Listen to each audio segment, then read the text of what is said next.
এখানেও সংখ্যালঘু সংখ্যাগুরু হয়ে যাচ্ছে। এই দমনপীড়নকে আটকাতে, এই দমনপীড়নকে বন্ধ করতে যদি চান, আপনাকে আপনার জনপ্রতিনিধি তৈরি করতে হবে। তাহলে ভাববেন না, আমি জোর গলায় এটা বলছি যে আপনার উপরে, আপনি মুসলমান, আপনার উপরে দমনপীড়ন হচ্ছে, মুসলিম জনপ্রতিনিধি তৈরি করলে হয়ে যাবে। ঘোড়ার ডিম হবে, ঘোড়ার ডিম হবে। পশ্চিমবাংলার বিধানসভায় 43 থেকে 44টা মুসলিম জনপ্রতিনিধি আছে। একবারের জন্য নওশাদ সিদ্দিকী ছাড়া কারো মুখে শুনলাম না যে আনিসকে কেন হত্যা করা হলো। একবারের জন্য শুনলাম না যে ওয়াকাফ প্রপার্টি, যে পশ্চিমবাংলায় 75,000 বিঘা ওয়াকাফ প্রপার্টি কবে উদ্ধার করা হবে। একবারের জন্য শুনলাম না নওশাদ সিদ্দিকী ছাড়া যে আলিয়া বিশ্ববিদ্যালয় সহ পশ্চিমবাংলার সংখ্যালঘুদের আর্থসামাজিক ভাবে কিভাবে, মুসলমানদেরকে আর্থসামাজিক ভাবে কিভাবে ডেভেলপ করা যাবে। তাহলে বাকি 43টা আছে, লাভ কি হবে?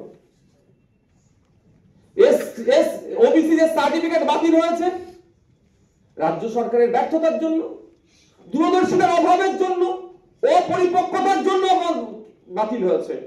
1993 সালে যে ব্যাকওয়ার্ড ক্লাসের যে কমিশনের যে গাইডলাইন আছে সেটা মেনে হয়নি।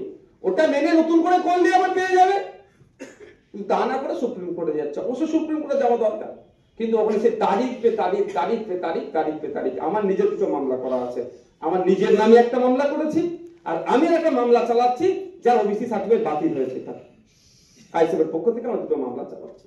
তো এই শুনতে বলতে দেখলাম না। পশ্চিমবাংলাতে আমাদের লক্ষ্মীদাদের সমাজ থেকে 18টা এমএলএ আছে।